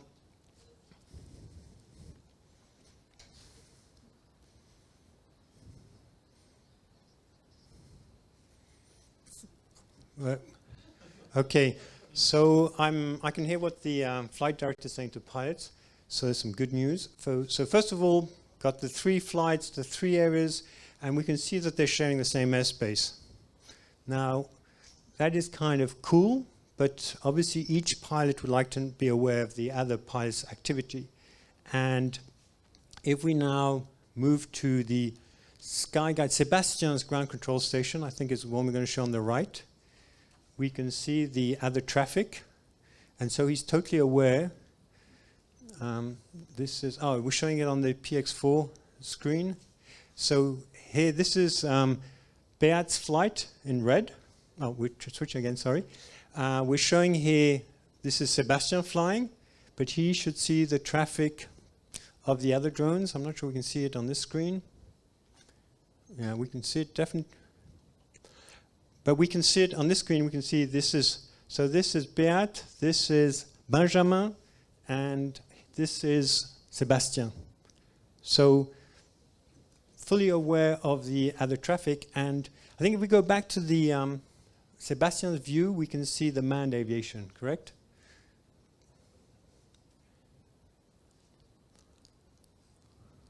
Can we see manned aviation? We just want to show that here you are. This is a manned aviations coming into land in Geneva Airport. There you are. This is Air France. I don't know what N stands for. So this is all the traffic, manned traffic, landing and taking off from Geneva Airport. So this information is available to the drone pilot. And this is live. This is live information. And obviously, Brandon has all the information because that's what he does all day long, right? Sorry? Is real? Radar, okay, yeah, radar data, which he normally has. Now, what is interesting to note is that there's no conflict in this traffic. You know, the traffic which wants to land Geneva Airport is not interested in flying around the flagpole of the clubhouse or counting boats or flying over the future construction site. So, you know, one could say that everybody is using a different part of the airspace and there's no reason to worry about it. But as always, there's an exception. And for example, the exception could be a search and rescue mission where somebody's fallen off a boat, you want to send a helicopter to and locate that person and recover that person. And that could very well happen in this area, and that helicopter would be flying within the same airspace as the drones. And what we want to demonstrate now is what is called dynamic geofencing. So Brandon from SkyGuide has got the request from the search and rescue mission to close a specific part of the airspace, and he's going to draw this on his dashboard. Pretty straightforward. Obviously on purpose he's going to do it where we've got our 3 drones flying right now. He's going to give the reason the airspace is going to be closed. And this information will be published and pushed out to all the drone pilots concerned. Right, and this is happening live, dynamic, and the drone operator doesn't have to do anything. He doesn't have to sort of check with Brandon, am I still okay to fly in this area? He's going to be told, And so the area has been defined, it's being published, and it should be appearing. Okay, this is the area which has been published, and the same area is appearing on Beat's dashboard. So Beat has the information that this airspace is closed for drone activities. He needs to terminate a flight, and all pilots have got the information that need to board their flights and return back to base. So we can see that everybody's doing that, and we'll see all the drones will start to come back to base. And Brandon can also, as an extra measure, send an SMS to all the drone pilots on their mobile phone. And same thing, send a search and rescue message, send it to all pilots. And I can hear the pilots, when they receive the SMS, they'll confirm to me they've received it. And so we can now see that the drones are coming back. Here's the first one. And as they come back, Brandon will be fully aware that the missions have been terminated. He can see the drones coming back. He can see the area being released by that drone operator. I think when we see that, but so one drone has landed. I think maybe both drones outside. Okay, here's the other one coming down. Okay, we only have 2 flight plans still active.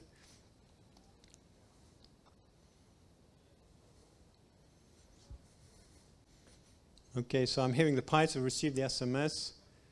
Obviously, Sebastian has a bit of further distance to get back. There's a bit of a delay.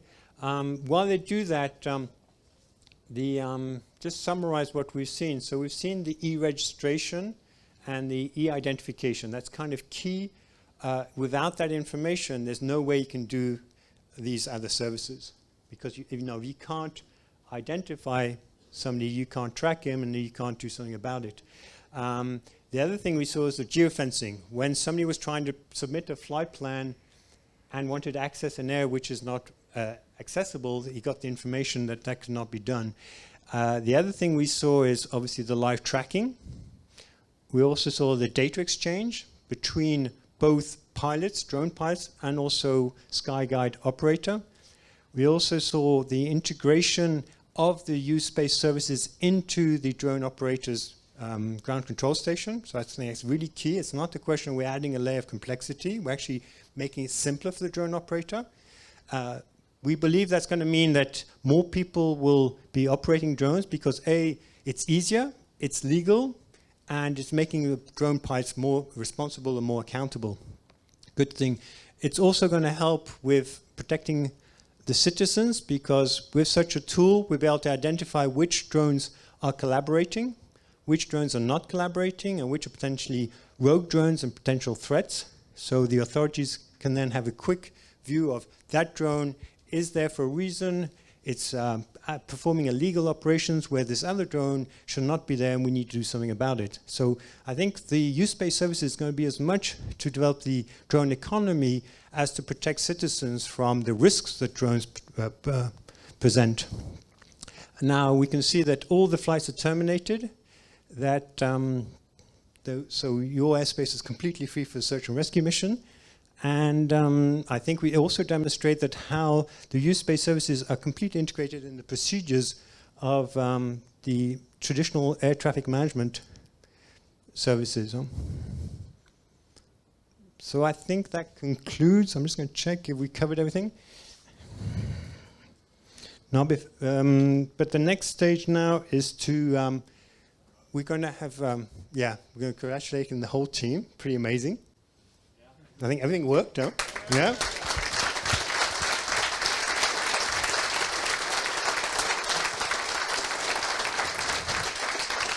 And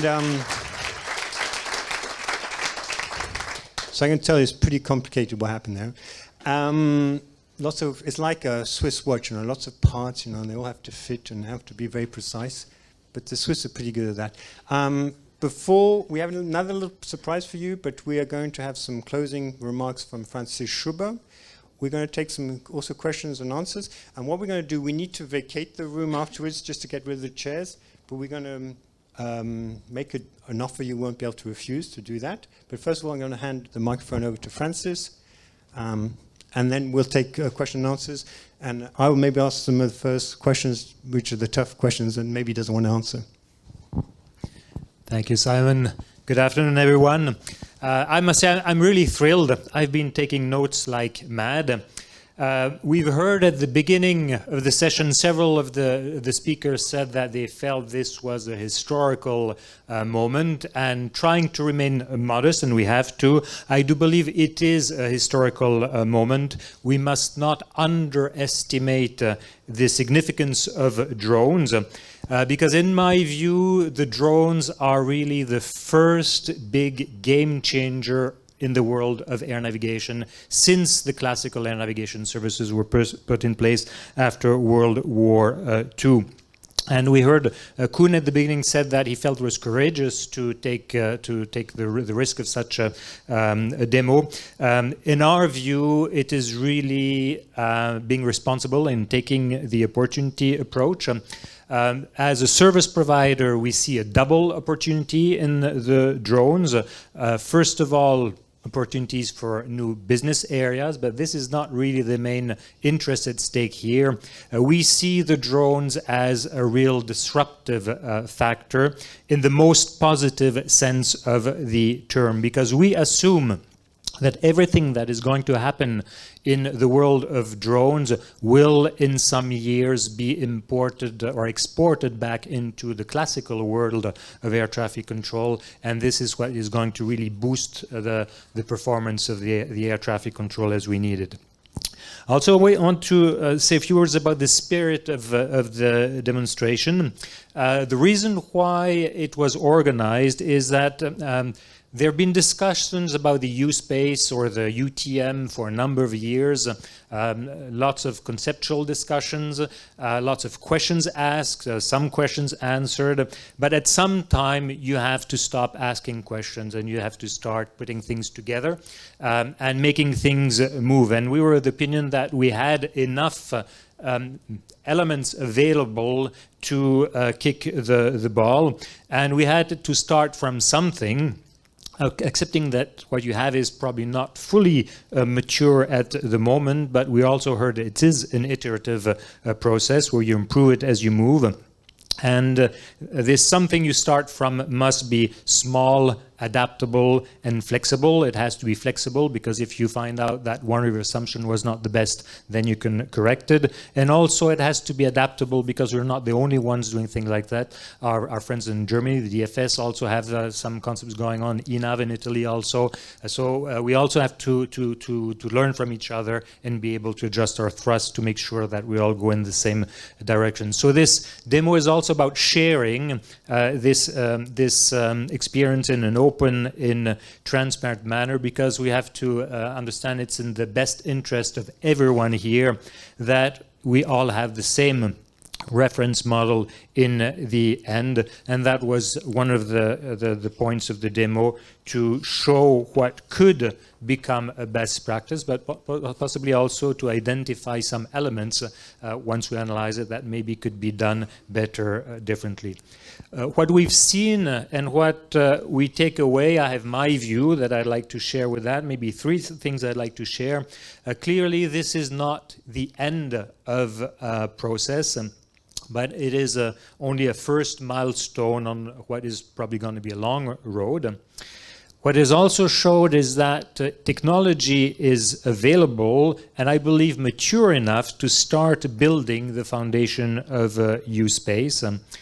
And the third element, also to reassure the non-monopolist in the room, that U-Space is an environment where the drone operators can largely take care of themselves.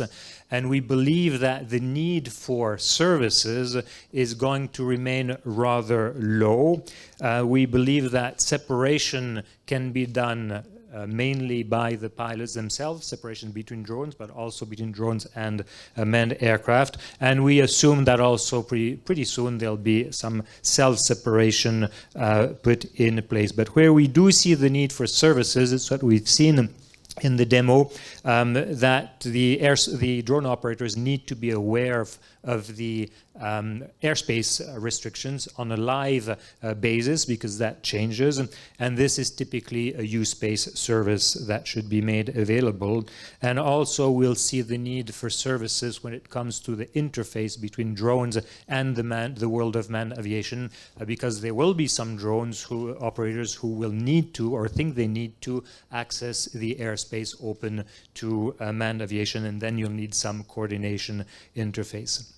We've heard several of the speakers address the issue of regulation from different perspectives. I'm really grateful that Koen and De Vos could come from the Commission, because it shows that they take this seriously, and they see value in what we're doing. So thank you for coming.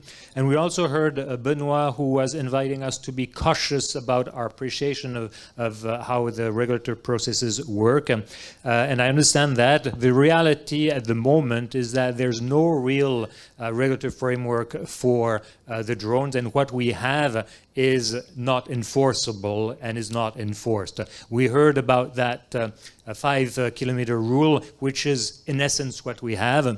And looking at the map, that means that in Geneva presently, you can't fly a drone anywhere if you want to stick to the rule without asking for an approval. So for us, one very quick win, and what we expect gradually over this use space is to find a workable alternative to this 5 kilometer rule, which would be much more surgical and would really focus on those areas where drones present a risk, and allow much more free movement of drones when there's no risk and no real need to keep the drones outside of any specific block of airspace. It's also a desire, but not only in this area, that the regulatory framework remains light. Here, the EC has an opportunity to start simple and not overcomplexify the issue. And you've heard us say that for years, but we believe that drones offer a possibility where technology can be a good substitute for hard regulation.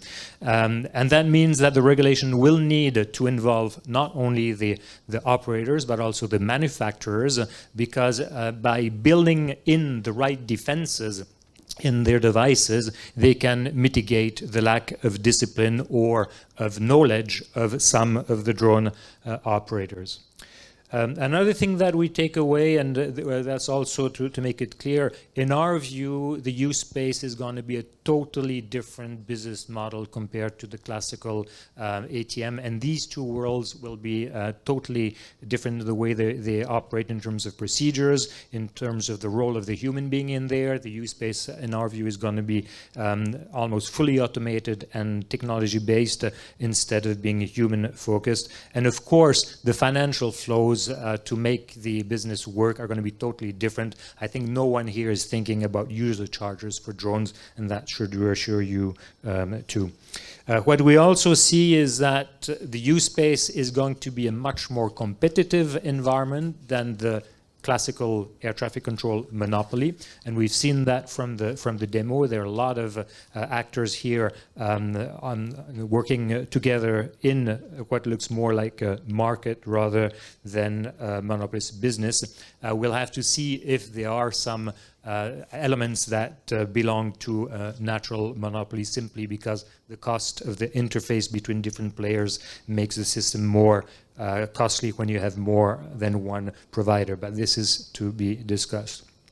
Now, where we're going from here, of course, we'll have to take some time to digest the outcome of this demo, see what it means, share the lessons learned, and what we would ideally like to see happen is a two parallel steps. We'd like to work on the development of better or refined regulatory framework where we can put some granularity at a lower level in the rules that apply. That should allow the players here to work together on a proposal for what could become a Swiss register and a first building step for the Swiss use space, but ideally together with other players also outside from Switzerland. And just before I give the mic back, I'd like on behalf of Skyguide to really thank warmly all those who have made this happen. For us, it is a big day and we all share the benefit from it. I'd like to thank AirMap for their excellent piece of technology, CETA on Air also for having been one of the two initiators of this demo, SenseFly for making the drones available, PX4 for the technology, and Intel also.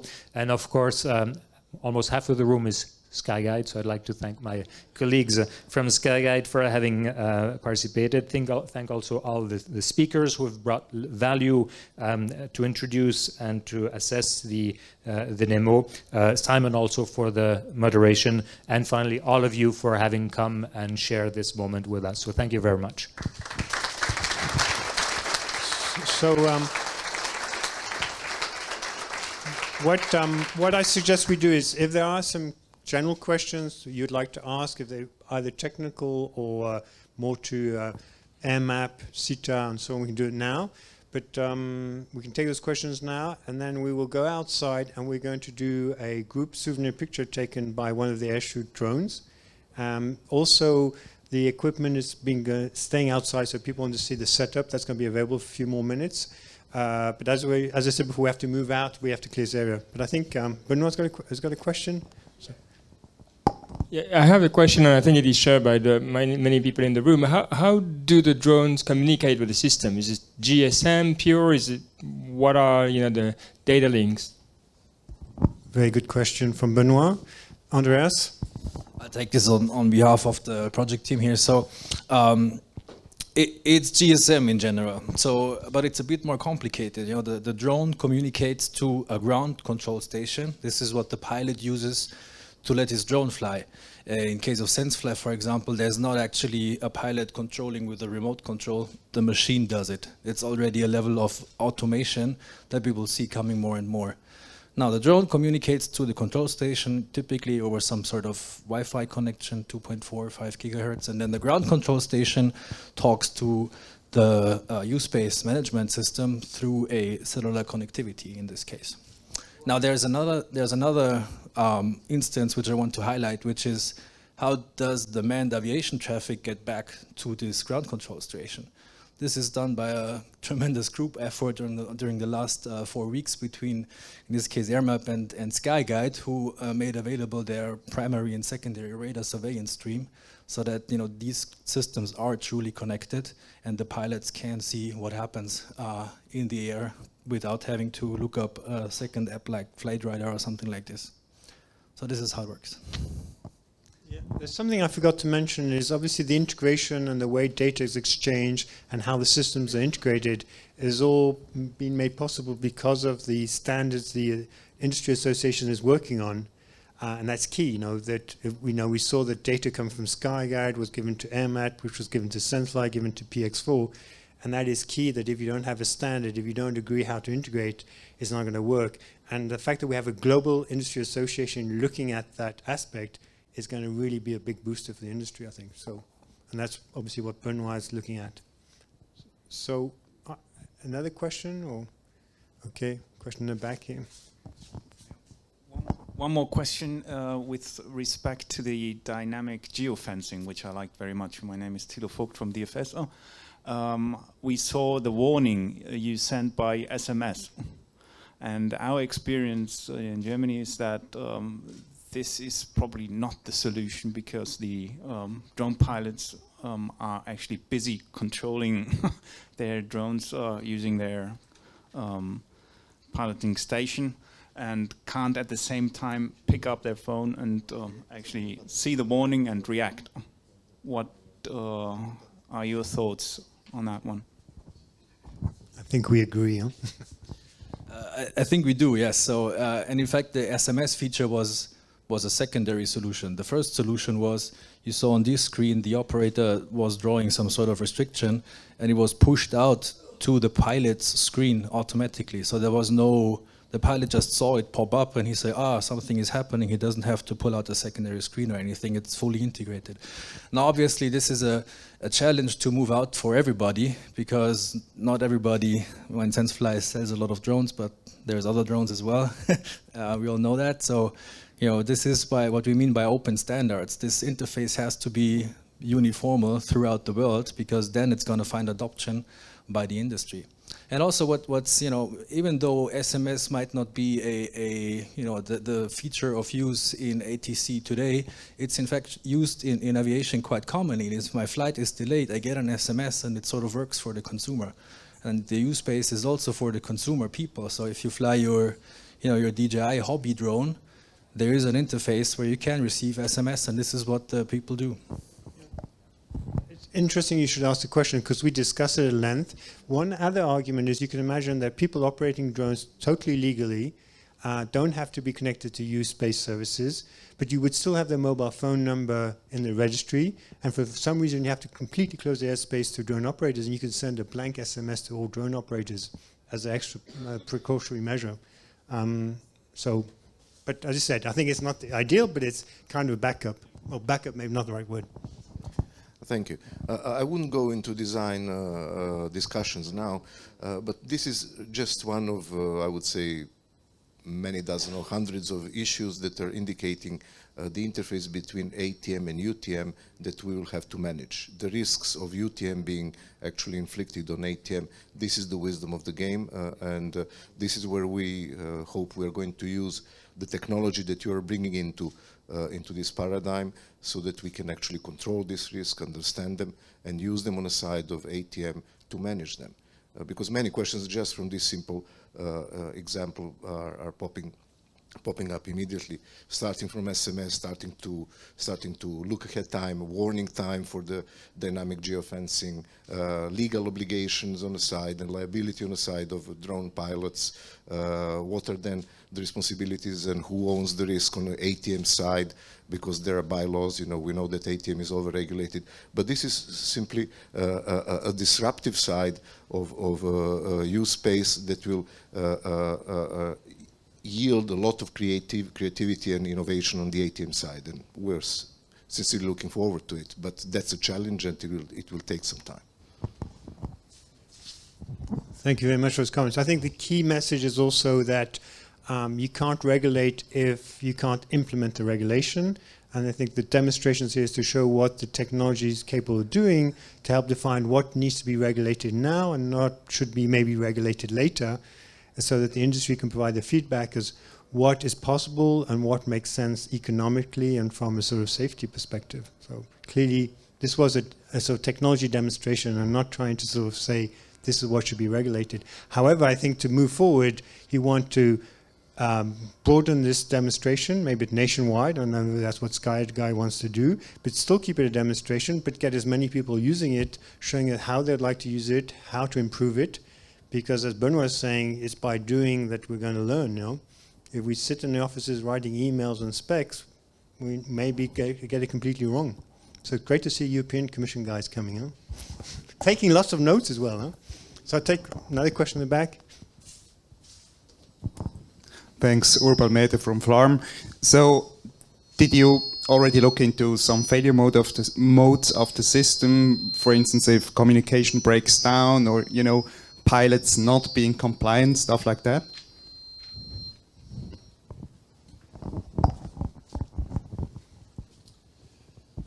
So obviously this question, I think, goes along the way with also security of the whole system, right? And we have next week in Geneva the Countering Drones conference, where a lot of the companies that will be presenting there have solutions to detect drones and to shoot them down and to enforce restriction as well. The framework of use space, the beauty of it is it enables drone flights by showing what is possible. So if there's a geofence in place and somebody's not complying with it, well, yeah, it's still, it's like if you have a red light on the street, you can still drive by it. There has to be some method in place for the police then to say, aha, this was the pilot who was not complying to this law. And rules need to be put in place to make this happen. I guess you guys work on a solution for remote identification that supports this as well. we'll see. This is something where industry has actually many options to choose from. One, we just need to settle on one and execute it. But yeah, hope this answers the question.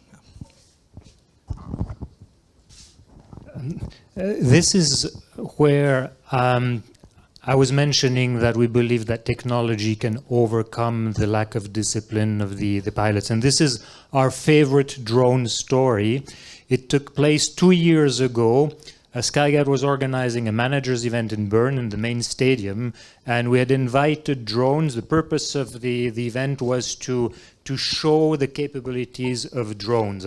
And we had the same kind of drones as the ones you saw today, and the point was just to have them fly and show what you could do with drones. We had invited the TV, media, all kind of people external. And one element we had not factored in was that this demo was taking place less than a week after the terrorist attacks in France and Paris at the Bataclan. And you probably know that as a result, there was a restriction that drones were not allowed anymore at or around stadiums in Europe. And that we had not factored in. So we made the speeches, and then we wanted to do the live demo. And the different drone operators went to their devices and wanted to start them. Nothing happened. The blaze didn't turn at all. And they were puzzled. They didn't understand what was happening. Lasted for 15 minutes. And finally, they called the hotline of their manufacturer in China. And the guy over there told them, well, you should know, since a week, it's forbidden to operate a drone at a football stadium in Europe. So we have forced downloaded all the coordinates for all the stadiums in Europe in your devices. So you won't be able to fly your drone at a stadium. And so this is why we believe that the manufacturers should also be involved. And it shows that active geofencing can be a good substitute here to make the system safer. Great. Thank you. Is there another question, or do we move to the networking and the... Okay, we'll take one last question. Thank you. Vincent Richer from DJI. I think I'm part of the Chinese company that you called 2 years ago. One question about the business model. I think it's great and it's very impressive, especially for professional operations. I would have a question about the integration of recreational users in such a model. How do you see that? Do you think like everyone would need to be part of the use space, or is it only pilots that want an extra layer of services? Who wants to answer? Apparently you're going to answer the question. That is still an open question to what will be the exact scope of the operation that we covered by the use space. And it's good, you want to have as much information as possible to keep the system as safe as possible, but do you want to include all the toys already in your system too? And where to draw the line? And that is the political question that we have to ask. My humble opinion is it's going to be like, I think you mentioned with roads. Pedestrians don't pay to cross the road. Bicycles don't pay to use the roads. But if you have a motorbike, if you have a car, if you have a lorry, you start to pay taxes. And those taxes pay for the roads. And you pay tolls, or in Switzerland we have the vignette.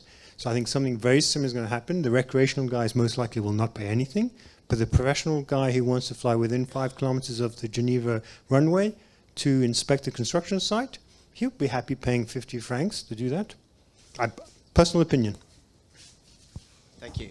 If I may, I would provide my view, our personal view in Italy and in INAV in particular. We do believe that registration of operators and drones should be done regardless the intent of operations.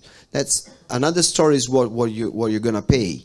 You might not ask a penny for recreational use while still feeing those that are using the drones for commercial purposes.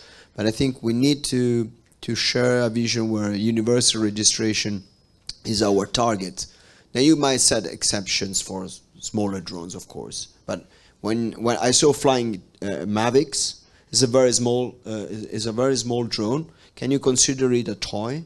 I saw it doing some very incredible things. So I would be happy if that drone, even if it's small, would be registered personally and identified. Okay, I think this is a great conversation to continue afterwards with a glass maybe of local wine, because I think this is a global issue. So we need to think globally, but we need to drink locally. But before we start the drinking, I think we can move on. We are going to invite you all out onto the terrace, and we're going to have a kind of a group souvenir picture, of course with a drone, which is registered, which is connected to the airspace, U-Space, Skyguide / CETA systems. So I'd like to thank everybody for an incredible demonstration of the safe, efficient, equitable, scalable, and secure integration of manned and unmanned aviation into the national airspace systems. So thank you very much to everybody. I invite you all out for this souvenir picture.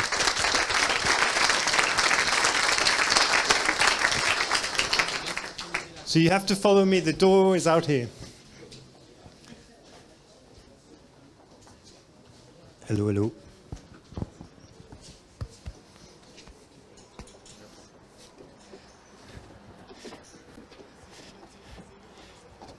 All right. Okay. Can you hear me? Oh, we got mic. They can. Oh, so come outside, and then as we do this, they're going to clear the chairs. Oh yeah. People want to do product placement. Bring your products. Bring your logos, your badges. We got the air shoot. You ready? I'll wait to get everybody in front. Ouais, bien sûr. Ouais. Et après. Ah, bien sûr, tu me dis. Mais on fait quoi? Tu veux faire des ongles? Enfin, on fait cheese ou U-Space? Et tu veux jusqu'à où? Jusqu'à là? Non, je peux aller. Ouais, on peut les mettre aussi un peu là.